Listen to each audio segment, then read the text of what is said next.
Fever होता है ना, वो बेसिकली क्या होता है, एक बॉडी का एक डिफेंस रिएक्शन होता है।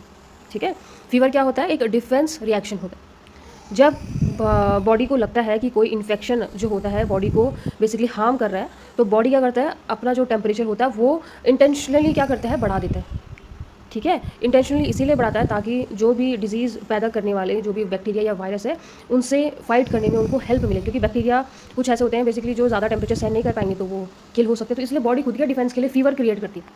अब हम फीवर जो एनिमल्स की अगर हम बात करें तो उसके रीजंस क्या क्या होते हैं कि कोई बैक्टीरिया का इन्फेक्शन हो गया, या वायरस का इन्फेक्शन हो गया, या पैरासाइट हो गया, या फंगल इन्फेक्शन हो गया, कहीं पे चोट लग गया, टिश्यू में कोई स्वेलिंग आ गई, या एनिमल्स में जैसे मेट्राइटिस हो गया, मेस्टाइटिस हो गया, इन सारी बीमारियों में बेसिकली फीवर आता है। अब हम बात करते हैं कि बॉडी में फीवर बनता कैसे, फीवर आता कैसे। ठीक है, देखो सबसे पहले क्या होता है कि जैसे ही कोई बैक्टीरिया या वायरस जो होता है ना एनिमल की बॉडी में एंटर करता है, तो उसकी प्रेजेंस में जो बॉडी जो होती है एक रिएक्शन शो करती है।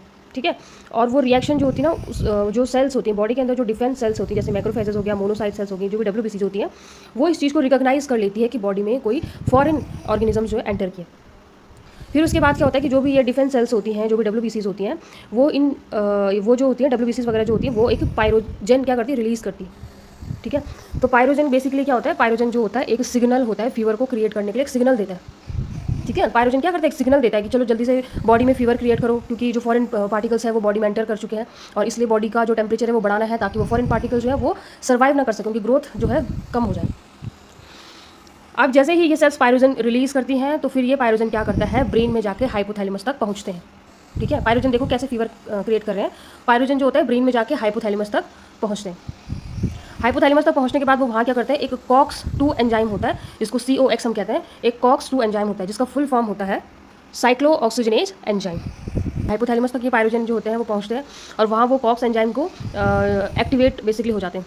ठीक है, हाइपोथैलेमस में COX एंजाइम एक्टिवेट होते हैं, और एक्टिवेट होकर जो प्रोस्टाग्लैंडिन E2 है, PGE2, वो बनाता है।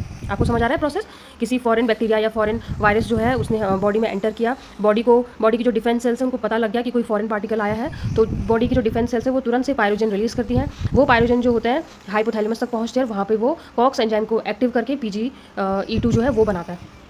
ठीक है, अब जो ये प्रोस्टाग्लैंडिन E2 होता है, ये क्या करता है, हाइपोथैलेमस का जो टेम्परेचर होता है वो सेट पॉइंट बढ़ा देता है, क्योंकि हमें पता है कि हमारा बॉडी का टेम्परेचर कौन मेंटेन करता है, हाइपोथैलेमस। तो ये PGE2 जो होता है यही हाइपोथैलेमस का जो टेम्परेचर है उसको बढ़ा देते हैं। ठीक है, अब बॉडी क्या करता है कि जो टेम्परेचर बढ़ने वाला है उसके लिए बॉडी कैसे बढ़ाता है टेम्परेचर को, शिवरिंग करता है, जैसे कँपकँपाती है बॉडी, या फिर जो ब्लड वेसल्स होती है वो कॉन्स्ट्रिक्ट हो जाती है। ठीक है, ब्लड वेसल्स क्या होती है, कॉन्स्ट्रिक्ट हो जाती है, और इससे क्या होती है, बॉडी में बेसिकली टेम्परेचर बढ़ने लगता है, और उसका जो रिजल्ट होता है वो फीवर होता है। तो फीवर एक बीमारी नहीं होती, फीवर बेसिकली बॉडी का डिफेंस रिएक्शन होता है। ठीक है, अब हम बात करें कि एनिमल की बॉडी में फीवर के क्या क्या लक्षण होते हैं, जैसे कि बॉडी का टेम्परेचर बढ़ जाता है, लेजीनेस होता है, एनोरेक्सिक हो जाता है, मतलब भूख कम लगती है, मिल्क जो होता है वो कम हो जाता है, सांस जो होती है तेज सांस आती है। ठीक है, पल्सेस हमें तेज लगती हैं, शिवरिंग कपकपी सी लगती है एनिमल्स को। ठीक है, अब बात आती है कि इसका इलाज क्या होता है वेटनरी में। तो सबसे पहले हम जो होता है रीज़न का पता हमें लगाना चाहिए कि जो फीवर आया है ये किसकी वजह से है, क्या ये बैक्टीरिया की वजह से, या वायरस की वजह से, या पैरासाइट की वजह से, या मेस्टाइटिस है, या क्या चीज़ है। ठीक है, अब इसके मेडिसिन की अगर हम बात करें तो वेटनरी में जो फीवर कम करने के लिए मेडिसिन हम देते हैं वो एक NSAID होता है, non steroidal anti inflammatory drugs. जो non steroidal anti inflammatory drugs होता है इनका मेन काम ही क्या होता है, बेसिकली ये एंटीपायरेटिक होती है, फीवर कम करती है। ठीक है, और एनाल्जेसिक्स भी होती है पेन वगैरह कम करती हैं।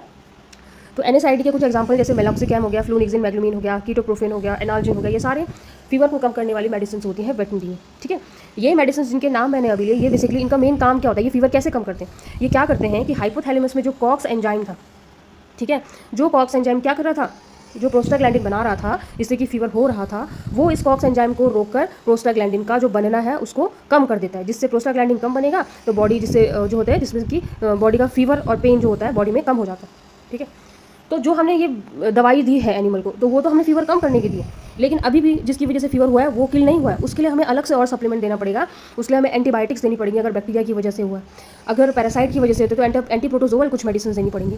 आपको समझ आ रहा है। ठीक है, तरीके से क्या होता है, फीवर आता है और फीवर का इलाज कैसे किया जाता है, और जो मेडिसिन हम फीवर में देते हैं वो क्या काम करती है और कैसे काम करती है। आई होप आपको ये चीज़ समझ आई होगी।